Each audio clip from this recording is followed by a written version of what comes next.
Je crois que le terrorisme que nous avons vu se développer depuis le début du XXIe siècle est en train de perdre au moins cette phase de la guerre contre l'Occident.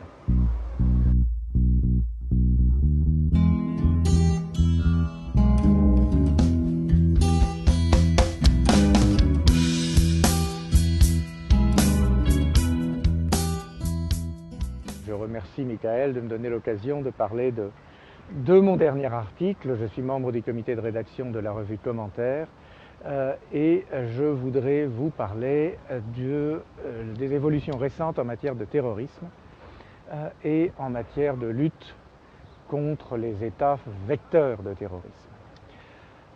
Des chiffres qui sont publics mais qui n'ont pas été beaucoup commentés sont les suivants. Entre 2002, c'est-à-dire juste après la chute des murs à New York, la chute des tours à New York, et 2014, le nombre d'attentats terroristes et le nombre de victimes par an a été multiplié par 10. C'est-à-dire que nous nous sommes progressivement habitués, nous n'avions pas plus peur en 2014 qu'en 2002, peut-être même moins, mais nous nous sommes progressivement habitués à un terrorisme qui augmentait constamment. En revanche, entre 2014 et cette année, le nombre des attentats et le nombre des victimes mondialement a été divisé par 2. C'est une chute très rapide et sur laquelle je crois avoir été le premier à essayer de trouver les raisons. Ces raisons me rendent optimiste au moins dans le court à moyen terme, le long terme étant beaucoup plus indécis. La première de ces raisons, et qu'on néglige trop, c'est de voir à quel point le camp de la liberté, le monde libre, représenté par la démocratie occidentale et Israël, y compris Israël, a acquis une supériorité technologique énorme sur ses ennemis, que ce soit les organisations terroristes ou la République islamique d'Iran. Simultanément, notre principal ennemi, celui qui se définit comme tel, donc il faut bien le croire, la République islamique d'Iran, est de nouveau dans une situation difficile, avec une économie très handicapée par les sanctions renouvelées par le président Trump, et avec une population qui, de manière certes probablement peu coordonnée autant qu'on le sache, mais un peu partout, explique qu'elle en a assez. C'est un événement historique majeur lorsqu'on voit des foules iraniennes manifester au cri de mort à la Palestine. C'est quand même très frappant. Le vrai sens de cela étant la richesse produite en Iran, qui déjà est insuffisante, doit rester en Iran, doit aider au développement et non pas aider à des opérations militaires ou terroristes qui en plus échouent, comme l'a montré à côté de chez moi le bouchage récent des tunnels qui avaient dû coûter je ne sais combien de dizaines de millions à construire sur la frontière nord. Tout cet argent est parti en fumée et la population iranienne n'y croit plus fondamentalement, probablement pour le coup en majorité, ou en tout cas en majorité dans les villes où elle manifeste. Donc un Iran entouré de difficultés, intelligent pour les contourner mais qui ne parvient qu'à les contourner, pas à les éviter, manquant d'investissement, qui voit les entreprises étrangères partir, un monde arabe stratégiquement allié à Israël, un écart technologique qui se creuse. J'ai donc, comme je vous l'ai dit, une maison et de la famille à Metula. La semaine dernière, Israël a frappé plusieurs cibles iraniennes en territoire syrien de manière extrêmement efficace, extrêmement violente. C'était vers 10 h du soir, et immédiatement après, qu'a fait le village, nous sommes tous allés nous coucher, en n'ayant pas la moindre crainte que les Iraniens frapperaient en retour. Vous imaginez quelle aurait été la situation si la même frappe avait eu lieu il y a 10 ans? Nous serions tous allés dans les abris, en attendant la contre-frappe. Il s'est développé dans ces 10 dernières années une supériorité technologique militaire extrêmement impressionnante. D'abord, bien sûr, la mise en place du système à 3 étages antimissiles d'Israël, qui pourrait être saturé si le Hezbollah lançait tout ce qu'il a d'un coup, mais ce serait dans ce cas le début d'une guerre beaucoup plus violente que le Hezbollah ne souhaite pas, parce que ce serait au fond le début de la fin pour cette organisation. mais aussi du fait de la capacité qu'a Israël à frapper au fond en Syrie où elle le souhaite, quand elle le souhaite. On prévient les Russes pour éviter des incidents, mais on n'a pas besoin de leur autorisation. Quelles que soient les contre-mesures mises en place par les Syriens avec de la technologie russe, aucune d'entre elles n'est à la hauteur de la technologie qu'Israël peut déployer. Cet écart technologique est tel qu'on peut dire qu'au total, aujourd'hui, l'Iran et ses alliés utilisent des armes du XXe siècle, alors qu'Israël utilise des armes du XXIe siècle. Et cet écart n'a fait que s'agrandir.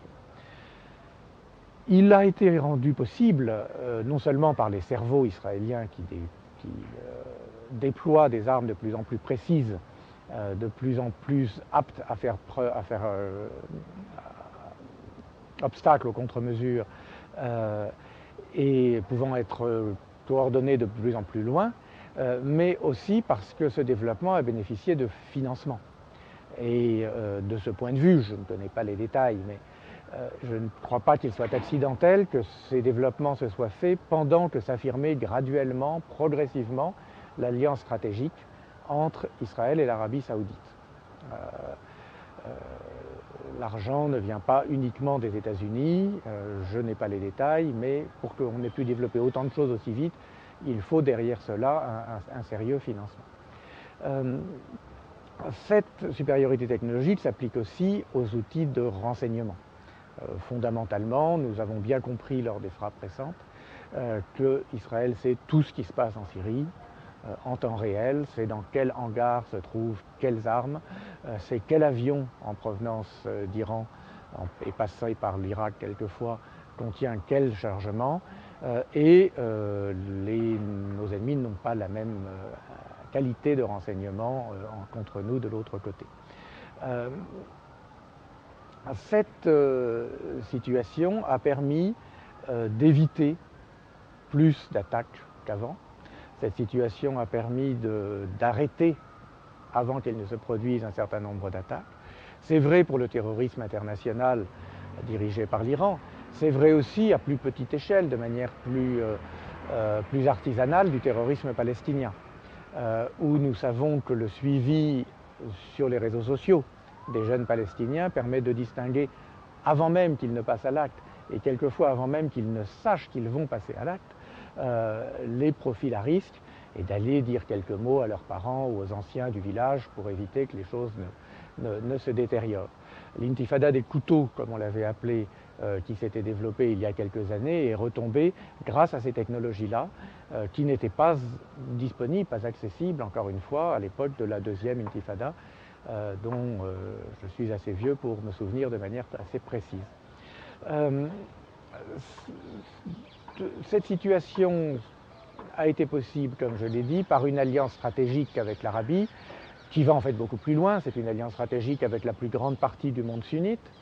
Ça ne réduit pas l'hostilité anti-occidentale ou antisémite d'une grande partie de la population, mais ça nous montre, ou ça nous rappelle, parce que ceux qui ont un peu une mémoire du temps long s'en souviennent, la complexité de la situation. C'est-à-dire qu'il y a des civilisations arabes qui, au total, n'aiment pas beaucoup les juifs, il faut bien le reconnaître, mais à l'intérieur desquelles il y a aussi des écoles de pensée qui savent travailler avec nous, qui en voient l'intérêt, qui voient les points communs entre nos deux foi, entre nos deux civilisations, entre nos deux cultures, et qui sont prêts à coopérer.